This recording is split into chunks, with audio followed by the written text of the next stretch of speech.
Hello friends, welcome back to another short revision series. इसमें हम लोग करने वाले हैं एसएसटी का पावर शेयरिंग चैप्टर को, जैसा कि हमने फर्स्ट लेक्चर में किया था chemical reaction and equation chapter science का, और अब हमारा ये होने वाला है एसएसटी का। तो इसमें हम लोग क्या करने वाले हैं, सिविक्स के सोशल साइंस के पावर और शेयरिंग जो चैप्टर है पावर शेयरिंग, उससे हम लोग डिस्कस करेंगे। तो पहला एक ब्रीफ आपको मैं बता देता हूँ कि पावर शेयरिंग मतलब होता क्या है। पावर शेयरिंग में क्या होता है, हम लोग दो कंट्रीज लेते हैं, एक आपका बेल्जियम होता है, दूसरा श्रीलंका होता है। इसके अंदर हम लोग देखते हैं कैसे पावर शेयरिंग हो रही है दोनों कंट्रीज़ में, और किसमें कितना एफिशिएंट है और किसके क्या डिसएडवांटेजेस और क्या problems are faced by the country. ठीक है, तो बेल्जियम में हम लोग देख लेते हैं जियोग्राफिकल पोजीशन क्या है बेल्जियम का। ठीक है, तो इस position, it is a small country in Europe, एक छोटा सा कंट्री यूरोप में जो कि bordered by the Netherlands, France and Germany. उसके bordering countries Netherlands, France, Germany, ये याद रखने वाली पॉइंट है। ठीक है, और अब हम लोग आ जाते हैं एरिया और पॉपुलेशन पे बेल्जियम के। तो एरिया एंड पॉपुलेशन क्या है, it is a small in area than the Indian states of Haryana. Its population is little over 1 crore, about the half of the states of Haryana of the country's total population. तो ये एक छोटा country है, और Indian states जो आपका हरियाणा है उससे इसको कंपेयर किया जा रहा है, उससे छोटा है, और इसकी पॉपुलेशन लिटिल ओवर 1 करोड़ है, और ये half of the states of Haryana है, मतलब हरियाणा का हाफ है बेल्जियम। और यहाँ पे इतनी कंपोजिशन देख लेते हैं, यहाँ का इतनी कंपोजिशन क्या है। तो 59% live in Flemish region and speak Dutch. तो यहाँ पे 59% जो कि डच स्पीक करते हैं वो फ्लेमिश रीजन में आते हैं, यानी ये मेजॉरिटी केस में है।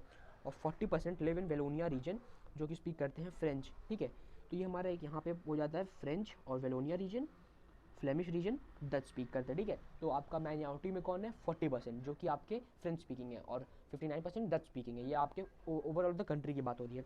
और जो बाकी 1% बचे वो स्पीक करते हैं जर्मन। ठीक है, अब उसके बाद हम लोग देख लेते हैं आपका ये आ जाता है ब्रुसेल्स कैपिटल। अब यहाँ पे ब्रुसेल्स के बारे में बात होगा, वहाँ का क्या इतनी कमी जो वहाँ पे क्या लोगों की रेशियोज़ है। तो Brussels where 80% speak French and 20% speak Dutch. अब यहाँ पे पूरी कंट्री का अपोजिट है। ठीक है, यहाँ पे क्या है, 80% जो कि आपके फ्रेंच स्पीक करते हैं और आपके बाकी के 20% डच स्पीक करते हैं। तो ये आपका ब्रुसेल्स का है। तो ये एक डिफरेंस मेजर होता है जिसमें लोग कन्फ्यूज जाते हैं बेल्जियम और ब्रुसेल्स के बीच में। ठीक है, तो अब हम लोग देख लेते हैं नेक्स्ट पॉइंट, जो कि हमारे एक इंपॉर्टेंट पॉइंट्स के थ्रू मैंने मेंशन किया है। इसे आप जरूर नोटिस करें, इसे बिल्कुल आप ध्यान देने से बिल्कुल भी मिस आउट मत करना। ठीक है, यहाँ पे क्या, in Brussels the Dutch speaking people are in minority which is the opposite for the rest of the country where they are live in majority. तो मैंने अभी बता ही दिया था कि आपका ब्रुसेल्स और बेल्जियम में क्या डिफरेंस आ जाता है कि बेल्जियम में आपका जो है उसका अपोजिट आपका ब्रुसेल्स में है लोगों का स्पीकिंग, डच और माइनॉरिटी मेजॉरिटी का ये डिफरेंस जाता है। इसी वजह से ये वाले जो माइनॉरिटी में रहते हुए मेजॉरिटी केसेस शो करते हैं ब्रुसेल्स में होने की वजह से फ्रेंच स्पीकर्स। ठीक है, अब लिखा है the minority population of French speaking was the Dutch speaking. अब यहाँ पे एक और पॉइंट है कि जो आपके माइनॉरिटी स्पीकिंग थे और जो आपके मेजॉरिटी स्पीकिंग थे, उसमें से आपके माइनॉरिटी वाले ही रिच थे जो कि आपके फ्रेंच थे। यहाँ पे ओवरऑल कंट्री के थ्रू बात हो रही है, जो आपके फ्रेंच स्पीकर्स थे वो बहुत ही रिच थे as compare to the Dutch speakers.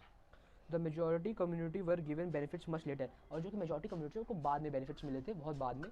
और this led to the tension between two communities in 1950s and 1916 के टाइम पे उन दोनों के बीच में बहुत टेंशन चल रहा था कि क्यों उन्हें, मतलब मिनोरिटी वाले को की फेवर्स हो रहे हैं, उन्हें रिच है, उन्हें फैसिलिटीज़ मिल रही हैं एजुकेशन में और बाकी अदर पॉलिसीज़ में, और मेजॉरिटी वालों को क्यों नहीं मिल रही है। तो 1950s में एक अच्छा खासा इन लोगों के बीच में टेंशन था। Tension was more acute in capital city of Brussels, और ये और हद से ज़्यादा टेंशन जो क्रिएट हुआ था वो ब्रुसेल्स में था, क्योंकि वहाँ पे मेजॉरिटी के साथ बहुत ही भेदभाव था। अब हम लोग देख लेते हैं ये हमारा अभी सॉरी, ये हमारा अभी तक का क्या था, बेल्जियम को लेके था। अब यही चीज़ हम लोग कंपेयर कर लेते हैं श्रीलंका में। अब श्रीलंका में क्या ज्योग्राफिकल पोजीशन था, एथनिक कंपोजिशन क्या था, रिलीजन का क्या इशू था वहाँ पे, वो हम लोग देख लेते हैं। तो ज्योग्राफिकल पोजीशन जो आपका ये श्रीलंका में था, a small island in Asia just a few kilometres off the southern coast of Tamil Nadu. ठीक है, जो कि क्या एक स्मॉल आइलैंड था एशिया में, एक स्मॉल आइलैंड था जहाँ पे फ्यू किलोमीटर श्रीलंका जो था वॉज अवे फ्रॉम तमिलनाडु। ठीक है, तो ये एक स्मॉल कंट्री था एशिया का, जहाँ जो कि एक स्मॉल आइलैंड था और वो तमिलनाडु के कोस्ट से कुछ ही किलोमीटर्स दूरी पे वो सिचुएशन था। अब यहाँ का पॉपुलेशन हम लोग देख लेते हैं। यहाँ पॉपुलेशन है, it has about 2 crore people, about as in Haryana. इसको भी हरियाणा से कंपेयर किया गया, यहाँ पे 2 करोड़ पीपल थे जो कि as equal to the people और पॉपुलेशन ऑफ हरियाणा था। ठीक है, अब यहाँ पे हम लोग देख लेते हैं एथनिक कंपोजिशन के बारे में। 74% आर सिंघाली स्पीकिंग, और 18% are Tamil speaking people, and 13 are the native of Sri Lanka known as Sri Lankan Tamils. ठीक है, ये श्रीलंकन तमिल्स भी है, इसे भी आप नोट कर लो, ये श्रीलंकन तमिल्स आपके हैं। अब ये क्या इसमें कह रहा है पॉइंट में, यहाँ पे जो 74% सिंघाली स्पीक करते थे, तो यहाँ पे 74% सिंघालीस थे और 18% आर तमिल स्पीकिंग। और बेल्जियम में क्या था, 59% आपके डच थे और बाकी के 48% आपके जो थे वो आपके स्पीक करते थे फ्रेंच को। ठीक है, तो यहाँ पे 13% are native of Sri Lanka known as Sri Lankan Tamils, जो कि 18% थे वो तमिल स्पीक करते थे, तो उन्हें श्रीलंकन तमिल्स कहा जाता था।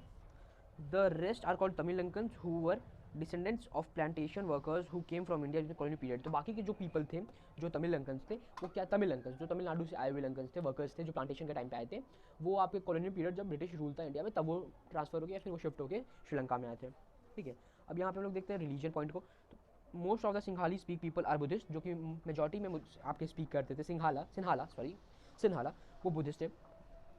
Most of the Tamils are Hindus और मुस्लिम, जो तमिल आपके थे वो मेनली हिंदू और मुस्लिम थे। Christian are constitute 7% of the population and they belong to both Sinhala and Tamils. ये जो क्रिश्चियन पॉपुलेशन थी 7% की, वो दोनों तरफ थी, यानी आपका बोथ सिन्हाला एंड तमिल्स में थे, जो कि तमिल्स में भी आपका डिवाइड हो जाता है हिंदू और मुस्लिम में। ठीक है, अब कम्युनिटीज़ आपका ये था। अब आ जाते हैं मेजोरिटिज्म इन श्रीलंका। इसका एक बेसिक क्या मतलब होता है मेजोरिटिज्म इन श्रीलंका का। तो मीनिंग ऑफ मेजोरिटिज्म हम पहले देख लेते हैं ये क्या होती है। A belief that only majority community should rule a country and make laws for everyone with the total dispute to wishes and the needs of the minority। मेजोरिटिज्म का मतलब होता है जो कि आपकी मेजॉरिटी की कम्युनिटी है वही डिसाइड करेगी क्या रूल्स और लॉज फॉर्म होंगे, और माइनॉरिटी के विशेष और उनके जो भी राइट्स हैं वो उन्हें नीड्स उन्हें बिल्कुल नहीं फॉलो करेगी, ना ही उसकी सुनवाई होगी। ये आपका मेजोरिटिज्म का होता है। ये एक मीनिंग आप याद कर लोगे जो कि एग्जाम में एक इंपॉर्टेंट रोल शो करता है। ठीक है, आ जाता है लॉन्ग में भी। अब उसके बाद श्रीलंकन बिकेम इंडिपेंडेंट इन 1948। हम लोग 1947 में थे, एक साल बाद ये लोग इंडिपेंडेंट हुए थे। It immediately adopted measures to impose Sinhala supremacy. अब जैसे ही ये लोग मतलब अचीव किए, इन्होंने सुप्रीमेसी सिन्हाला स्पीकर्स की कर दी। इन्होंने अडॉप्ट कर लिया कि सिन्हाला ही आपके मेजॉरिटी स्पीकर्स ही आपके सारे लॉज रूल्स फॉर्म करेंगे। इसमें कुछ एग्जांपल्स हैं। तो नंबर 1 क्या है, पहले it made Sinhali is the official language of the country by an act of 1956। तो ये एक अच्छा पॉइंट है जो कि आपको याद रखना चाहिए एग्जाम पॉइंट ऑफ व्यू से। And ignore the Tamil completely. यहाँ पे क्या होता है, उसको एक ऑफिशियल लैंग्वेज डिक्लेयर कर दिया गया था बाय द एक्ट ऑफ 1956, और इग्नोर कर दिया गया था तमिल कम्प्लीटली। उन तमिल जो आपके थे उनको इग्नोर कर दिया था।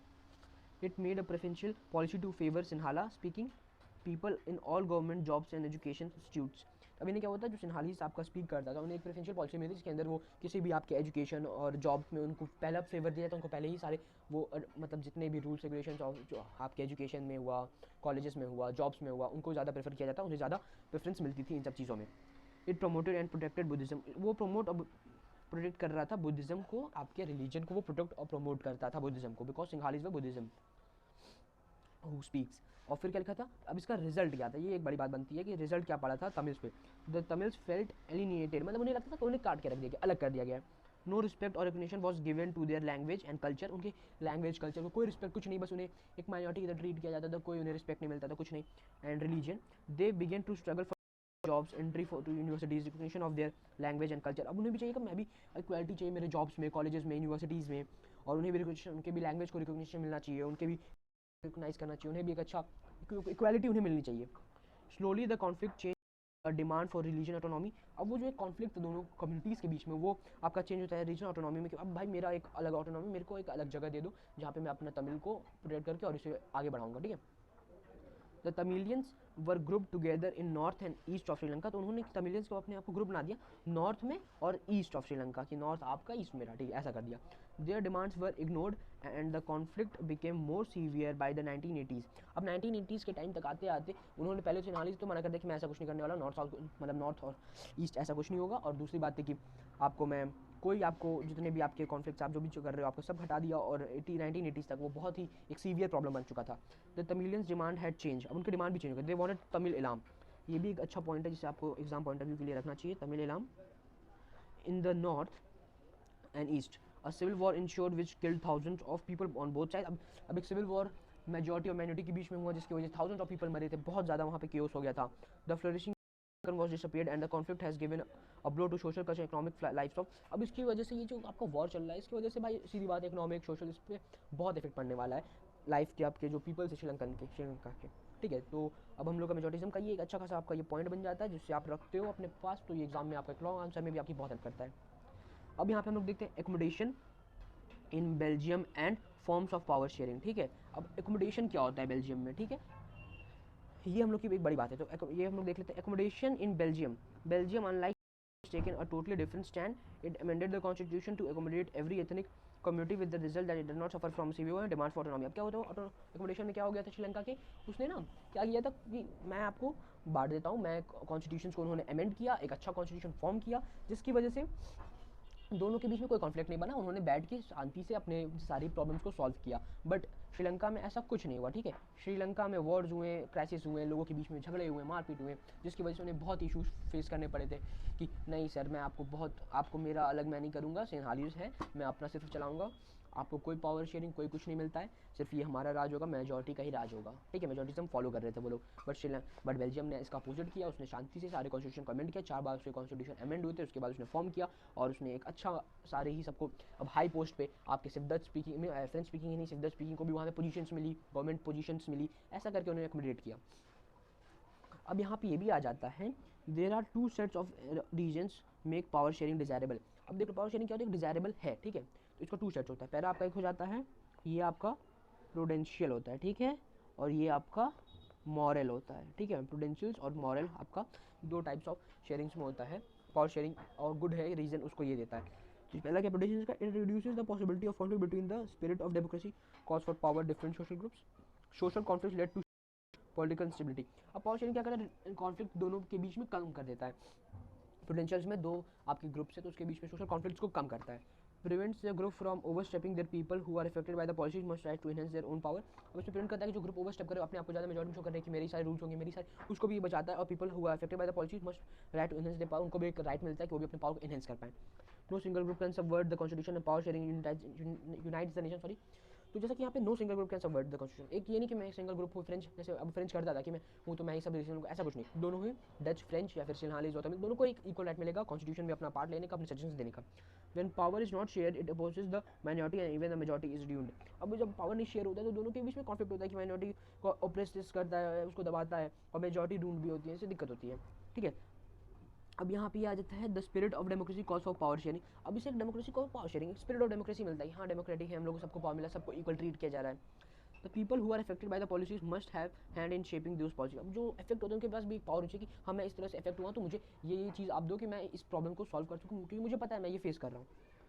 Citizens participation is a must. अब सिटीजन्स का पार्टिसिपेशन भी मस्ट होता है, इसमें सिटीजन्स को भी पार्ट लेना चाहिए, अपने सारे प्रॉब्लम्स को और अपने इशूज़ को शेयर करना चाहिए। Moral reasons makes power sharing essential and valuable. अब मॉरल रीजन्स के लिए पावर शेयरिंग आपका एसेंशियल भी हो जाता है, जरूरत भी हो जाती है, और वैल्यूबल भी होता है, इसकी वैल्यू होती है। अब यहाँ पे मैंने ये भी दिया हुआ है प्रूडेंशियल रीजन का, the prudential reason for power sharing states that it will bring a better outcome, मतलब इससे एक better outcome मिलता है, कि power is shared among the different level of government like central states governments, a moral reason of power sharing state is valuable to share power, ठीक है, जो मैंने पॉइंट बता दिया था। अब हमारा आ जाते हैं लास्ट पे, बट मैं आपको एक और चीज़ बताना चाहता हूँ कि एग्जाम पॉइंट ऑफ व्यू के लिए एक बेसिक होता है जिसे आपको याद होना चाहिए। तो ये होता है आपका टाइप्स ऑफ पावर शेयरिंग, ठीक है। तो टाइप्स ऑफ पावर शेयरिंग में 2 तरह के पावर शेयरिंग होते हैं। पहला आपका होता है हॉरिजॉन्टल पावर शेयरिंग, ठीक है, एक आपका होता है हॉरिजॉन्टल पावर शेयरिंग, ठीक है। अब इसके अंदर आपके पॉइंट्स क्या आते हैं, मींस डिवाइडिंग। अब इसमें क्या होता है, इसको means dividing the government into executive, judiciary and legislative, ठीक है, लेजिस्लेटिव में डिवाइड करना, ये आपका हॉरिजॉन्टल पावर शेयरिंग का मतलब होता है। क्या होता है, means dividing the government in executive, judiciary और लेजिस्लेटिव, ठीक है, इसमें इसको डिवाइड कर देना। और आपका दूसरा टाइप होता है वर्टिकल पावर शेयरिंग। इसके अंदर हम लोग क्या करते हैं, इसको हम लोग मींस इनटू, अब इसमें क्या होता है, मींस इनटू सेंट्रल, स्टेट या फिर लोकल गवर्नमेंट में डिवाइड, जिसको हम लोग एक और चीज़ कहते हैं कॉल्ड फेडरल डिवीजन, भी कहते हैं, ठीक है। इसको हम लोग डिवाइड कर देना आपको पॉइंट में, जैसे कि मतलब आपका स्टेट गवर्नमेंट में, लोकल गवर्नमेंट में और सेंट्रल गवर्नमेंट में, इसको हम लोग फेडरल डिवीजन भी कहते हैं। Power can be shared among different social groups में भी किया जा सकता है, ठीक है। इसमें आपका सोशल ग्रुप्स में या फिर आपका माइनॉरिटी और मेजॉरिटी में ऐसे करके शेयर करना। तो ये आपके टाइप्स ऑफ पावर शेयरिंग होते हैं, ये भी एक अच्छा पॉइंट है, हॉरिजॉन्टल पावर शेयरिंग और वर्टिकल, ये भी हमें याद रखना चाहिए। तो with this we have come to end of this chapter, ठीक है। तो अब यहाँ पे हमारा आखिरी समय आ चुका है, इस चैप्टर को कंप्लीट कर लिया है with all the key concept and the main point, जिसको आप अपने सारे वन शॉट वीडियो देखने के, एक लॉन्ग वन शॉट वीडियो देखने के बाद इसे अगर देख लो तो आपके सारे कॉन्सेप्ट एक रिकैप हो जाते हैं, ठीक है। तो अब मैंने आपको फिर बताया ही है, थैंक यू। और do you have any question then ask in comment section, अगर कोई भी आप कमेंट सेक्शन में मुझसे पूछ सकते हो, और अगर आप कंटेंट अच्छे चाहिए तो आप बता सकते हो, और अगर मेरे हैंड रिटन नोट्स चाहिए तो वो भी मैं आपको प्रोवाइड कर सकता हूँ with the mind maps. So thank you for watching. Do like, share and subscribe.